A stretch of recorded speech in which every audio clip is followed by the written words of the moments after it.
Om Shri Sai Ram. Welcome to the online class. Today we are going to start a new topic and an interesting topic, electromagnetic induction. Right? Before diving into this today's topic, let us discuss about the last session which we studied about electric motor. Right? I gave you the question on electric motor to write the underlying working principle of electric motor. So let us briefly discuss about it. So this is the electric motor, north and south pole. So the underlying principle is when you have a current carrying conductor, it produces a magnetic field. When it is placed around a magnetic field, it experiences a force. That direction of force we give through Fleming's left hand rule, right? Now this is two magnets. We have a coil. One side of the coil is attached to one side of a split ring, which in turn is attached to the carbon brush that is attached to a power source, positive end of the power source, battery here. Then another end of the coil is attached to the another brush, carbon brush, and that in turn is attached to the negative end of the power source, that is battery, right?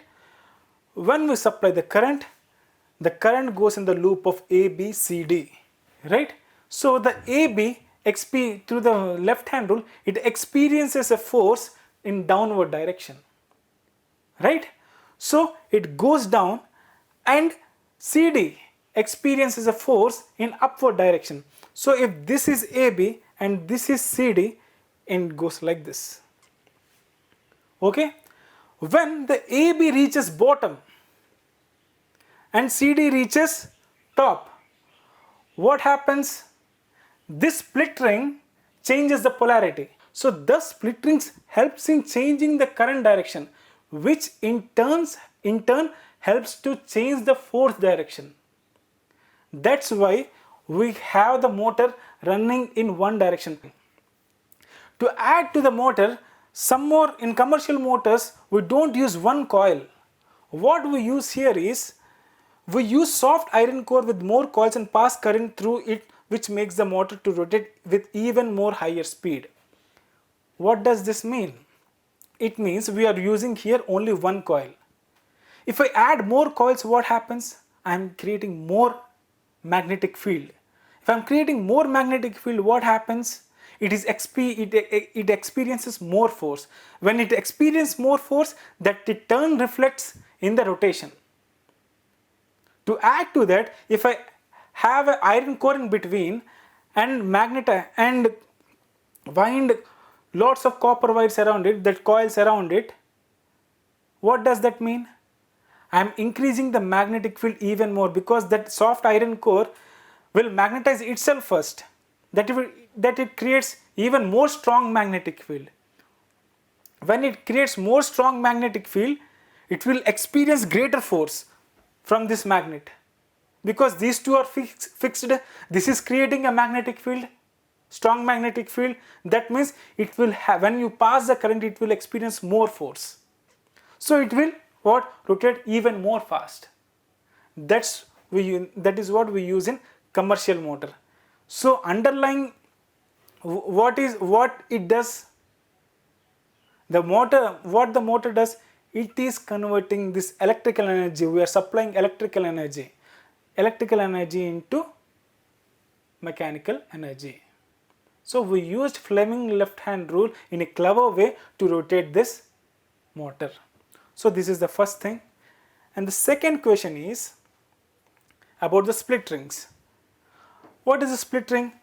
This split ring helps in changing the direction of current. While changing the direction of current, what do I mean? I am changing the direction of force. When I am changing the direction of force, as it goes down, as it goes down, that means what? This segment is experiencing downside force. At this point, it is changing the direction. It is having upward force. So it is going up. So that is how the split ring works. Now, this completes the revision of the last session. As I promised in the last section, I will share a story on Michael Faraday, right? So this is the great man Michael Faraday. These are the facts about the Michael Faraday. He is an experimental physicist. There are two kinds of physicists. One is experimental, one is theoretical. So experimental physicists do the experiments and get the results, observation depending on the results.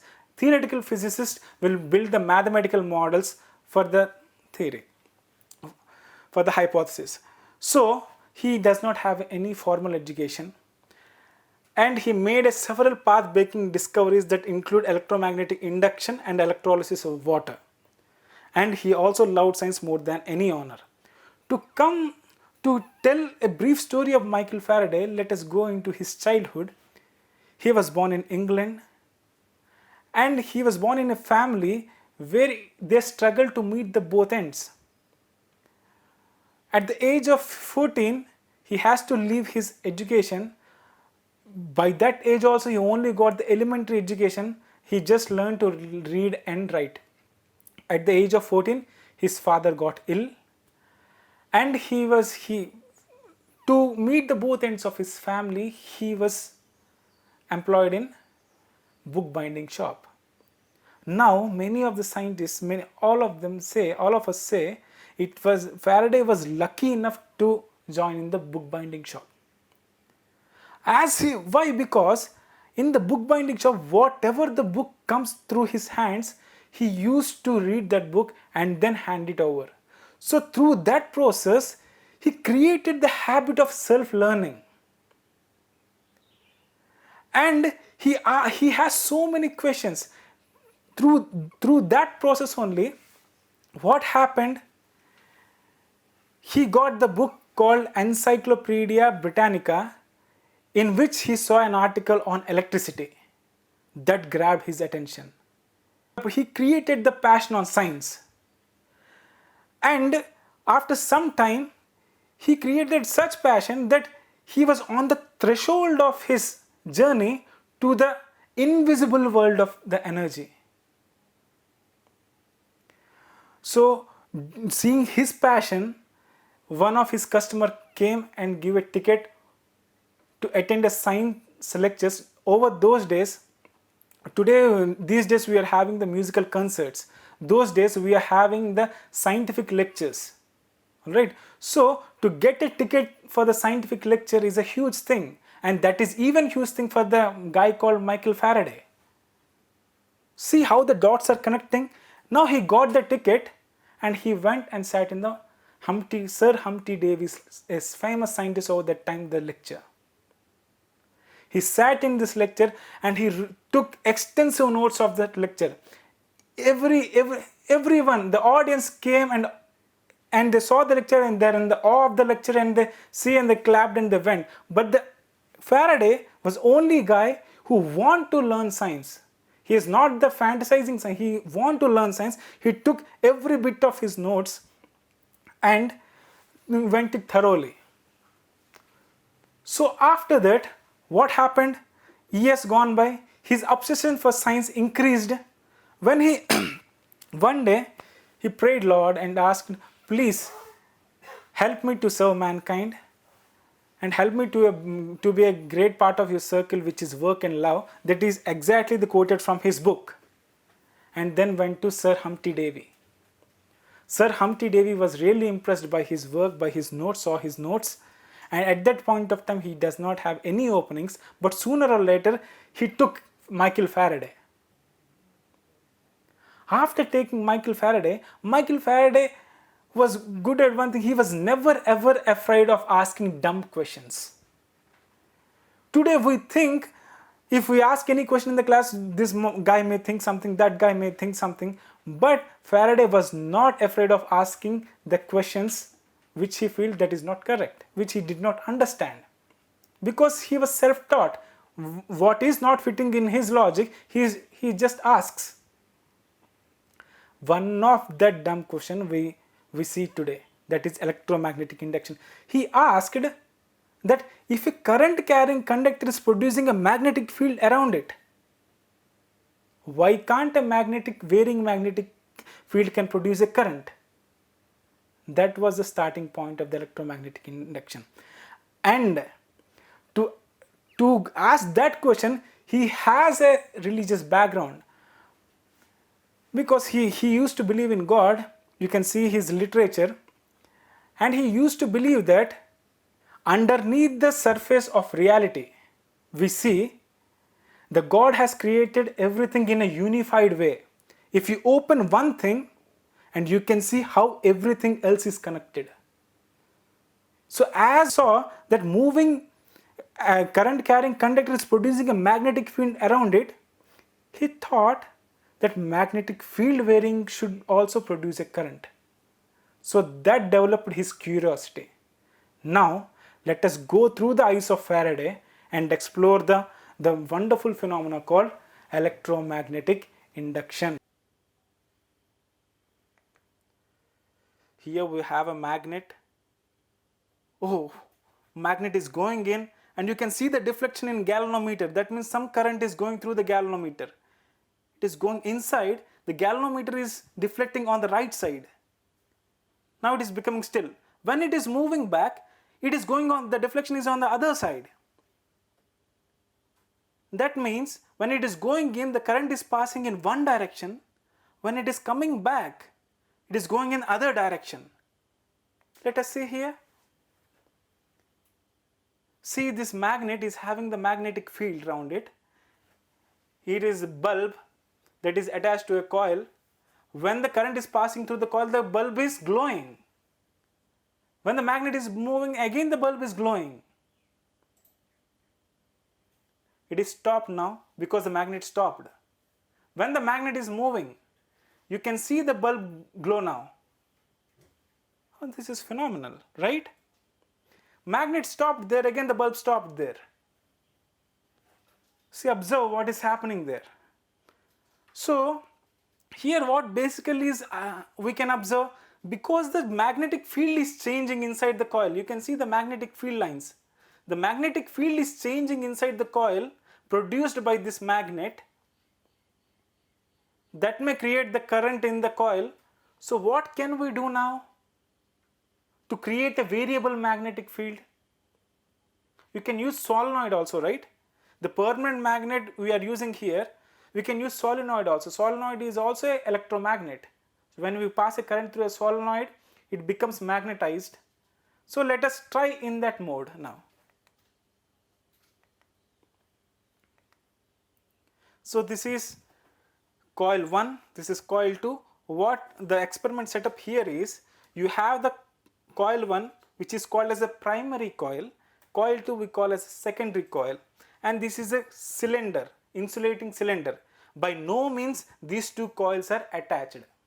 Alright, this coil 1, this primary coil is attached to a power source, battery, and let us see if this coil can make something around it so that the current can pass through this coil. By no means these two are attached now, right? Now let us on the switch. If you on the switch, what the experimental evidence is, if you on the switch, what happened at the time of the switching it on, the galvanometer starts deflecting on the right side, on one side, right? After switching, just when you switch it on, then only you can see the current here. When the current becomes steady, that means the current is flowing, the switch is already on. Then after certain time, you cannot see any current in the coil. When he again switched off, what happens? Again the galvanometer turned to the other side. For example, when I switched it on, it turned to the right side and became 0 when the current is still on. Afterwards, what happened? When I switched it off, it deflected to the left side.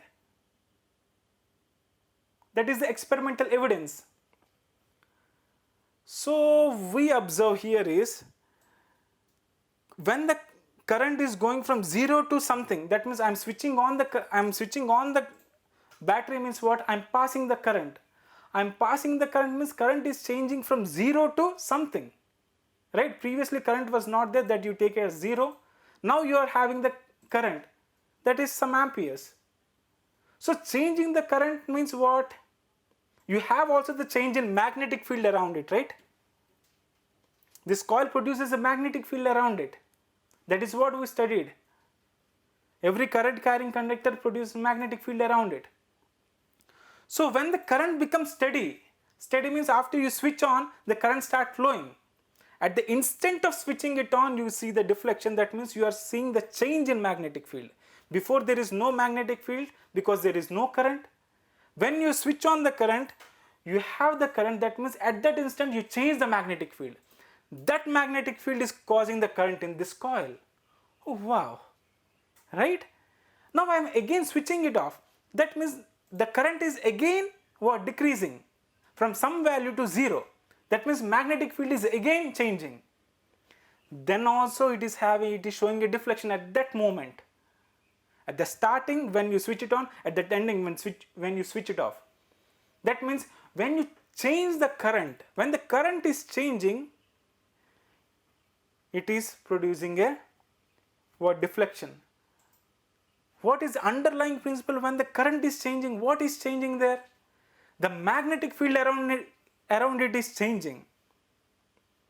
When the magnetic field around this primary coil is changing, it is making this coil to have a potential difference so that the current pass through it.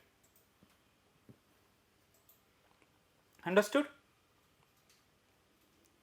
Now, how can we change the current? One easy way to connect to an alternating source, right? Alternating current means it changes the direction every now and then. It has some frequency. So, on one time it goes in the positive direction, the second cycle it goes in negative direction. So it keeps on changing. So that is why we call it as alternating current. It is not going in one direction, it changes its direction every now and then. For that we have a term called frequency. So let us not go into that. So let us connect it to an alternating source so that it changes the current. What happens when it changes the current? It changes the magnetic field around the primary coil. That means it should induce a current here. See, is the alternating source. One instant it is going in direction and another instant it is going in the other direction. This magnetic field is changing here also because this magnetic field is changing as it is alternating current, and it is going through this secondary coil and the current is generating here.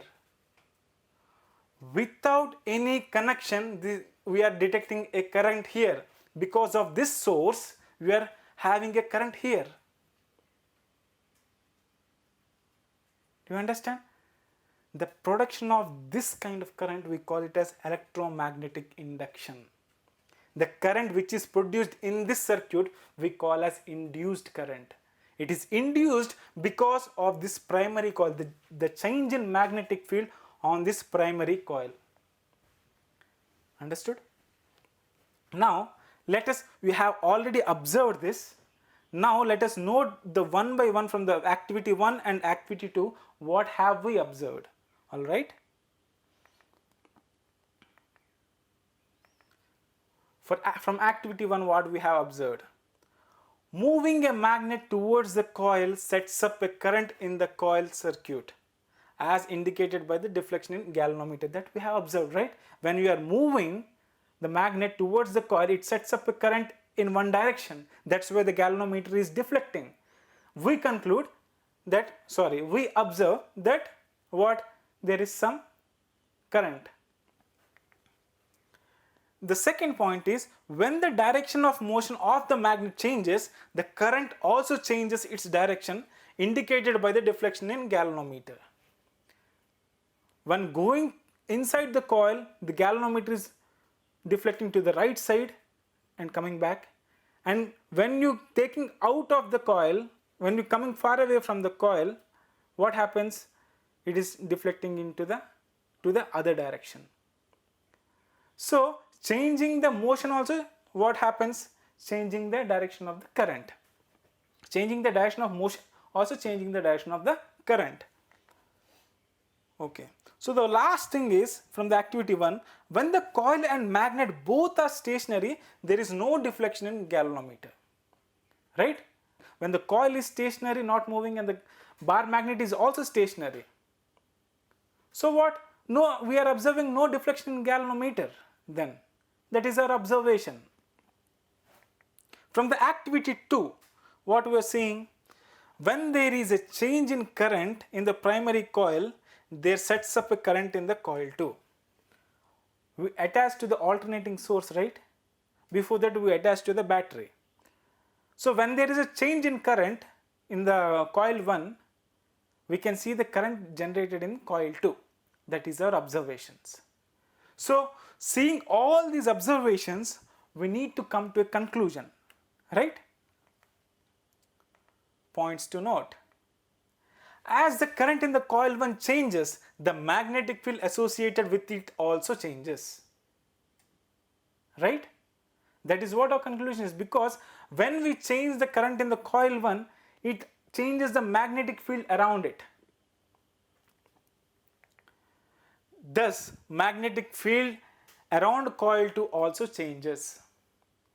So because coil 2 is in the close vicinity of the coil 1, when the magnetic field in the coil 1 is changing, it is making sure that the magnetic field around this coil is also changing. But these two are not physically connected, right? Third point, what we conclude, hence the change in magnetic field associated with the coil 2 is the cause of induced current in it. Maybe due to the change in magnetic field that is taking place in the vicinity of coil 2 is making the potential difference around the coil, and what the current is producing in that coil 2. We conclude that potential difference is induced in coil 2 whenever the electric current in coil 1 is changing. Right? Whether it is increasing or decreasing, whether or it is reversing, what happens? The current is changing. Whenever the current is changing, the magnetic field is changing, and the magnetic field that is associated with the coil 2 is also changing. Because of that, the potential difference is created at the ends of the coil and the current is generated. This is what the conclusion we got from that little doubt of the Faraday. Let us go and explore further. So this is, wow, the wireless transmission of the electricity, right? Those two are not physically connected. Secondary coil is no way connected to primary coil, but it is in the vicinity of this field of magnetic field produced by the primary coil. Thus, this is like the wireless transmission of electricity. Something is not really, power source is not there in the secondary coil, but it is having the current, right? This is a huge progress. So now we have already studied the phenomena, what is going on. So we need to give the names. Every time we can't qualitatively explain them, we need to give names for them, what we observed. So first thing, electromotive force we call as EMF. Electromotive force is the potential difference created between the two ends of a conductor which forces the charges to move. That means, for example, in the activity 2 we saw the coil 2, right? In the coil 2 the current is moving. When the current can move, in the previous chapter you studied, when you have a voltage, then only you can have the charge moving, right? That means the current is moving, that means the potential difference is created, the voltage is created in that secondary coil, right? So the potential difference we call as electromotive force. That potential difference created between two ends of a conductor, that potential difference that forces the electrons to move in the conductor. That is what we call as current. Now, the process by which changing magnetic field in a conductor induces a current in another conductor is called as electromagnetic induction. Understood? That means I am changing the magnetic field in some other coil in one conductor, But this changing in magnetic field is affecting this conductor, the secondary conductor. That means the magnetic field lines are going through the wires of the conductor and making the electrons excite. When it makes the electron excite, it moves. So the changing in magnetic field exciting the electrons in the other conductor and making it move. This phenomena is called as electromagnetic induction. Due to one changing in magnetic field, we have the current in another conductor. Right? Now, we need to learn a few rules regarding this. Before that, what is basic principle here? We are varying the magnetic field, that is only producing the current, right? How can we vary the magnetic field? In the activity 1, we moved the magnet. In the second activity, what happened? We just supplied the current and varied the magnetic field using the alternating source. So let us learn how to vary the magnetic field. How many types are there to vary the magnetic field? One of which we have already studied, to vary the magnetic field. Move the magnet towards the conductor. If you move the magnet towards the conductor, what? You are passing the more and more field lines through the conductor as you go. When you drag it back, what happens? The less and less field lines are passing through that conductor. Because the conductor is stationary, you are just moving it. So as you move in, you are passing more and more field lines through this conductor produced by this magnet. As you drag it back, the lines will be less. Right? This is the one way of doing that. See, this magnet is going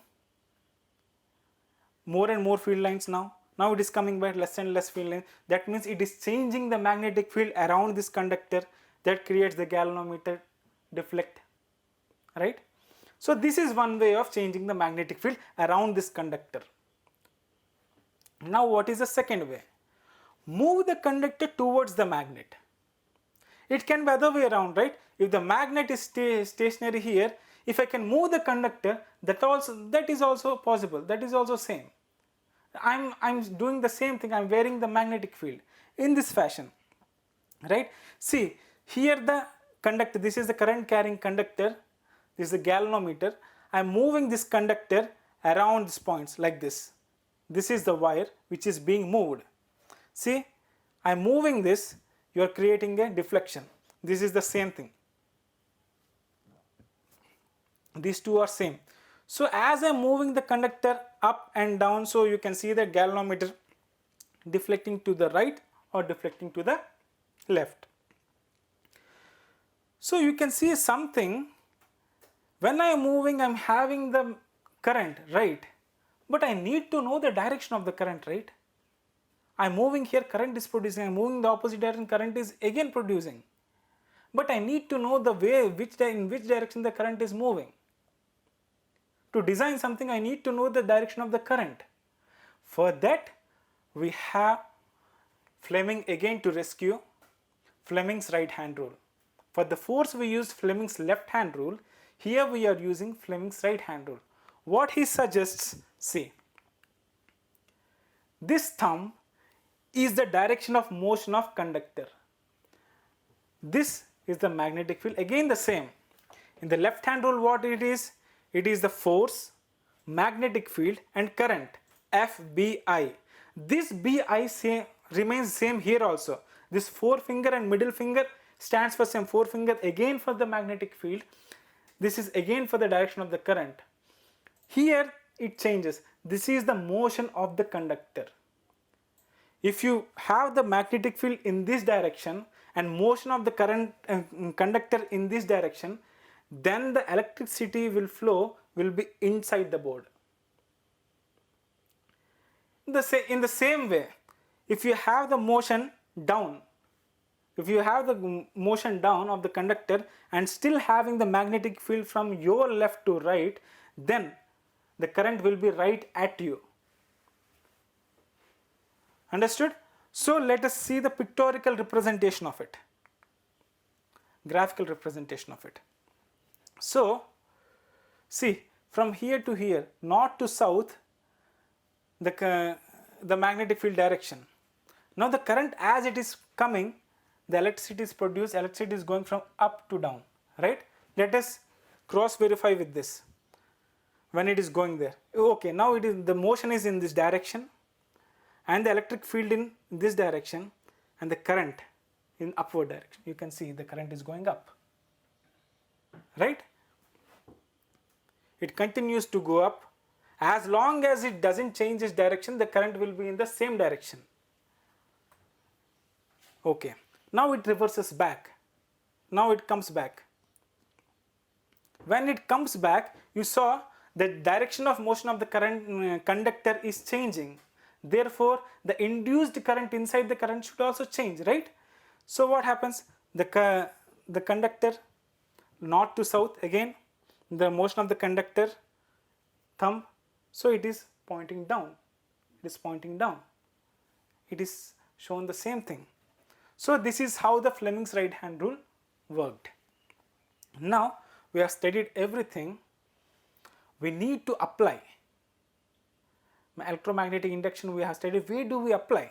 We asked a question, but we need to apply. We need to have the practical application, right? There it comes. Electric generator. You can see the setup now. This is the setup much more similar to the electric motor. In the electric motor, what do? We are converting the electrical energy to the mechanical energy, right? We are passing the electricity, it is creating a force, so it is rotating. That means it is creating the mechanical energy, right? Now here it is the other way around. What is the setup? The same setup, north pole and south pole, and one end of the coil is attached to one ring which is attached to a brush, and that is fixed to one end of the galvanometer, and other ring which is attached to brush, that is also fixed to one end of galvanometer. Alright, now let us try to start rotating it. Alright, using Fleming's right hand rule, what happens? North to south, direction is in this direction. It is going inside the board. No, the current direction is should not be given. Now we need to rotate, no? Then we need to know what is the direction of the current.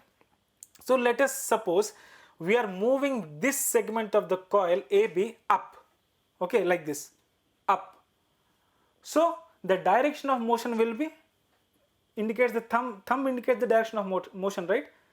So it is given by the thumb, and this is from the north to south, this field. So this gives you the current. So current will go from A to B as given here, right? When it is moving up. So when it is moving up, what it gives? It gives the direction from A to B and then C to D. Similarly, you can figure out for CD also. CD, using the Fleming's right hand rule, the magnetic field is in the same direction. The motion now goes down. That means like this. The motion is going down like this. This gives the motion. This is still the same magnetic field. This gives the current. The current will be coming out, right?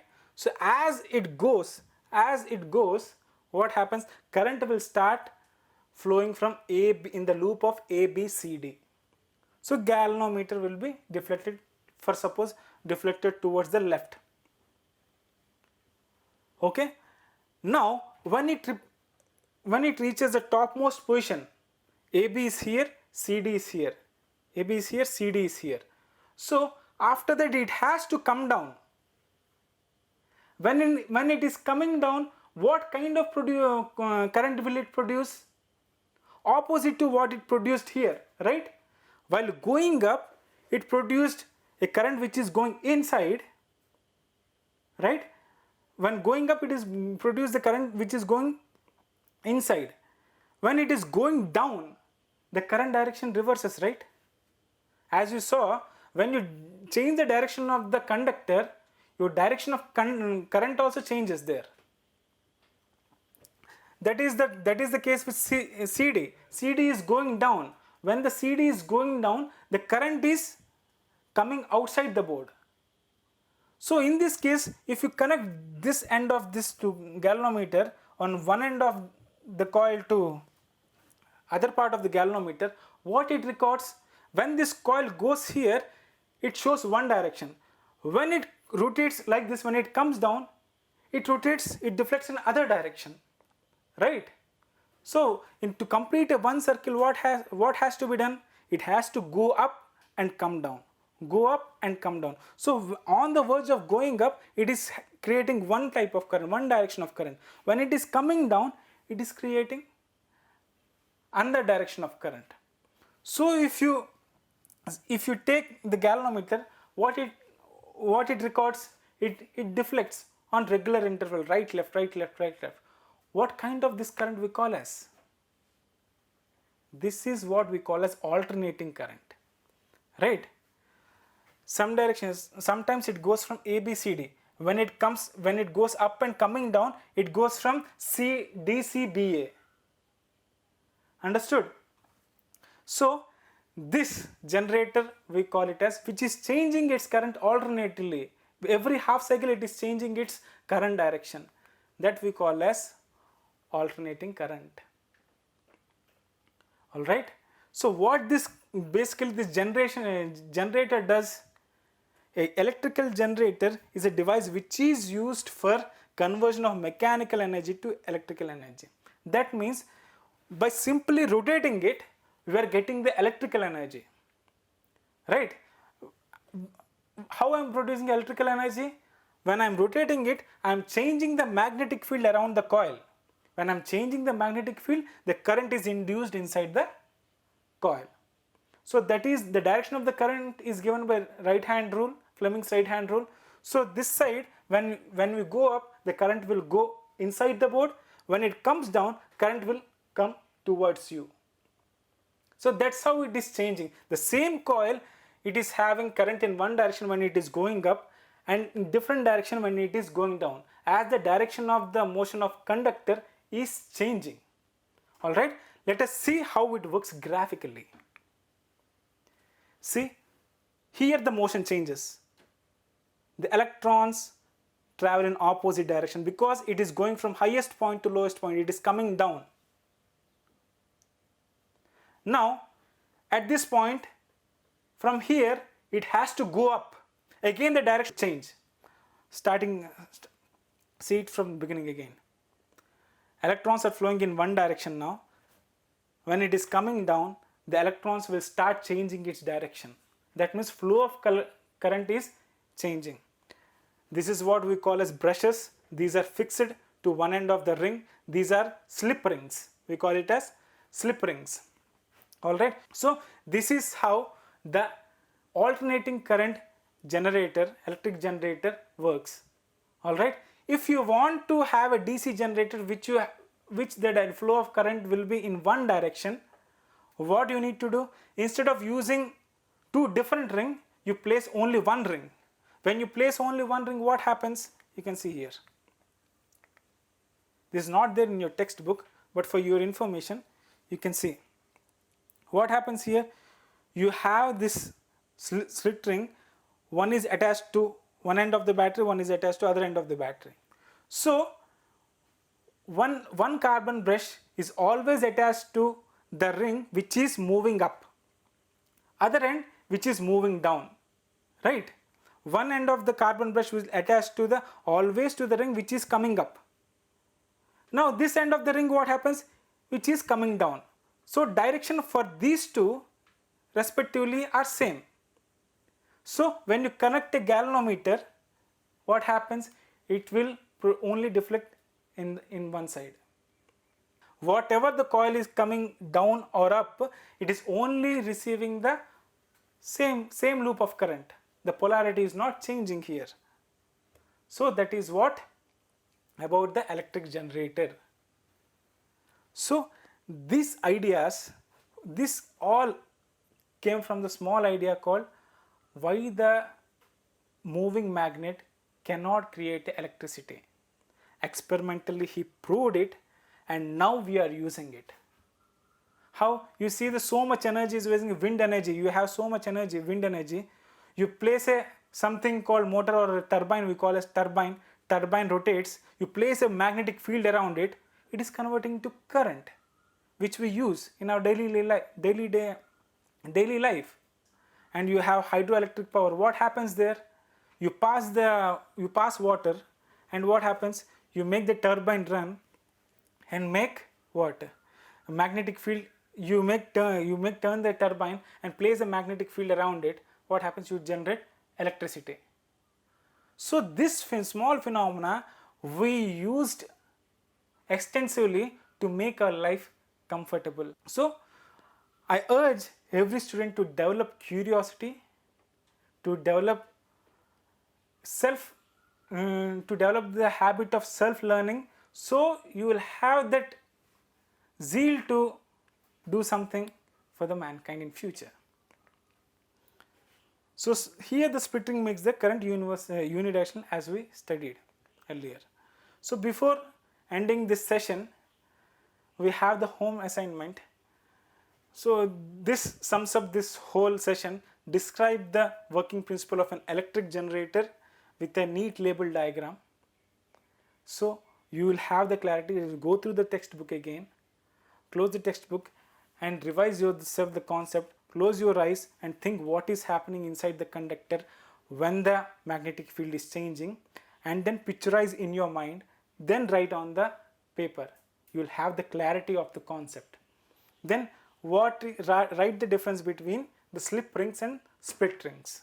Slip rings you used in the electric generator with the individual rings. Split ring you used in the DC generator or the DC motor you have. So write the differences between these two. So this sums up the whole lesson. So I hope you enjoyed the session. In the next class we study about how do we use them, right? Till that, thank you. Sai Ram.